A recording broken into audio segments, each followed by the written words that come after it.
ഇത്രയും കുഞ്ഞുങ്ങൾ നമുക്ക് കിട്ടിയിട്ടുണ്ട് കേട്ടോ. ഇത്രയും കുഞ്ഞുങ്ങൾ വിരിഞ്ഞിട്ട്, പക്ഷെ ലാസ്റ്റുള്ള ടീമൊക്കെ ഏതാണ്ട് വിരിഞ്ഞ് ഇറങ്ങുന്ന, ഇത് ഇച്ചിരി വിരിയാൻ ബുദ്ധിമുട്ടുണ്ടായിരുന്ന ഒരു ടീമായിരുന്നു. അതിന് നമ്മളായിട്ട് തുറന്നിറക്കിയതാണ്. ഇതൊക്കെ ഒരു ഭാഗ്യമാണ്. ഇതൊക്കെ നമുക്ക് ആസ്വദിക്കാൻ പറ്റണമെങ്കിൽ, ഇങ്ങനെയൊക്കെ എടുത്ത് എന്താ പറയുക, കൊഞ്ചിക്കാൻ പറ്റണമെങ്കിൽ നമ്മളൊരു കർഷകനായിരുന്നിരിക്കും. 10,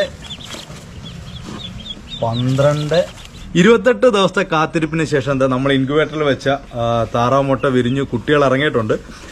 ഇന്നലെ തൊട്ട് വിരിഞ്ഞ് തുടങ്ങിയതാണ്. ഇപ്പം ഇന്ന് എല്ലാം വിരിഞ്ഞ് പൂർത്തിയായിട്ടുണ്ട്. നമ്മൾ 50 മുട്ടയായിരുന്നു ഇൻക്യുബേറ്ററിൽ വെച്ചിരുന്നത്. അതിൽ നമ്മൾ ആദ്യം തന്നെ സ്പേസിന്റെ പ്രശ്നം കാരണം കുറച്ച് മുട്ട എടുത്ത് മാറ്റിയായിരുന്നു.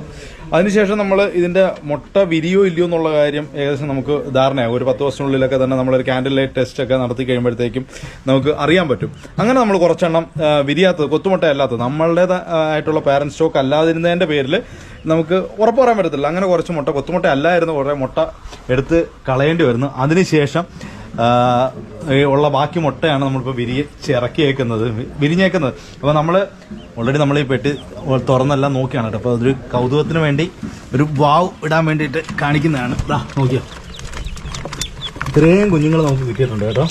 ഇത്രയും കുഞ്ഞുങ്ങൾ വിരിഞ്ഞിട്ട്, പക്ഷെ ലാസ്റ്റുള്ള ടീമൊക്കെ ഏതാണ്ട് വിരിഞ്ഞ് ഇറങ്ങുന്നതേ ഉള്ളൂ.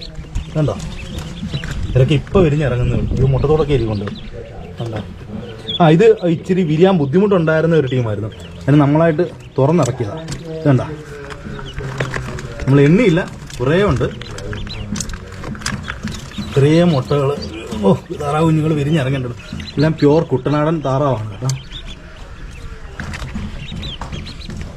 അപ്പോൾ ഇൻക്യുബേറ്റർ നല്ല റിസൾട്ടുള്ളതാണ്. നമ്മൾ വിരിയൊന്ന് ഉറപ്പുണ്ടായിരുന്ന എല്ലാ മുട്ടയും നമുക്ക് വിരിഞ്ഞ് കിട്ടിയിട്ടുണ്ട്.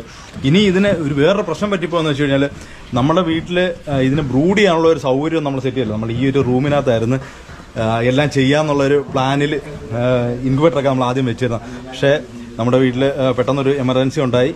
പുതിയൊരു പണിക്കാരൻ വന്നു. അപ്പോൾ അവനതിനകത്ത് താമസം, അവൻ്റെ ശബ്ദമൊക്കെ കേൾക്കുന്നത്. അപ്പോൾ അവനതിനകത്ത് താമസിക്കുന്നുണ്ട്. ഇപ്പോൾ അവിടെ വെക്കാൻ പറ്റത്തില്ല. നമ്മൾ ഇത് തന്നെ ബ്രൂഡ് ചെയ്യാനായിട്ട്, അതായത് ഇത് മറ്റേ ലൈറ്റൊക്കെ ഇട്ട് വെക്കാൻ വേണ്ടിയിട്ട് ചെയ്യാനുള്ള സെറ്റപ്പ് ഉണ്ടാക്കാനുള്ള പരിപാടിയാണ്.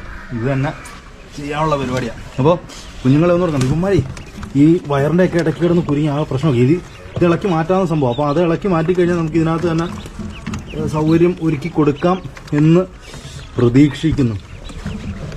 കൂടുതലും ചാരത്താറാവുകളാണെന്ന് തോന്നുന്നു കേട്ടോ ഇറങ്ങിയേക്കുന്ന ചാര. ഇതിനകത്ത് ഈ വൈറ്റ് ഷെയ്ഡ് വരുന്നതാണ് മറ്റേ ചെമ്പല്ലി താറാവ് എന്ന് പറയുന്നത്. അതുപോലെ തന്നെ ഈ ചുണ്ട് ചുവന്നിരിക്കുന്നത് ചെമ്പല്ലി താറാവുകളുടെയാണ്. ഗ്രേ കളർ വരുന്നത് ചാരത്താറാവ്. കൂടുതലും അങ്ങനെയുള്ള താറാവാണ്. പക്ഷെ അത്യാവശ്യം നല്ല ഹെവി സൈസാണ് കേട്ടോ. അത്യാവശ്യം നല്ല സൈസിലുള്ള കുട്ടികളാണ് ഇറങ്ങിയേക്കുന്നത്. പിന്നെ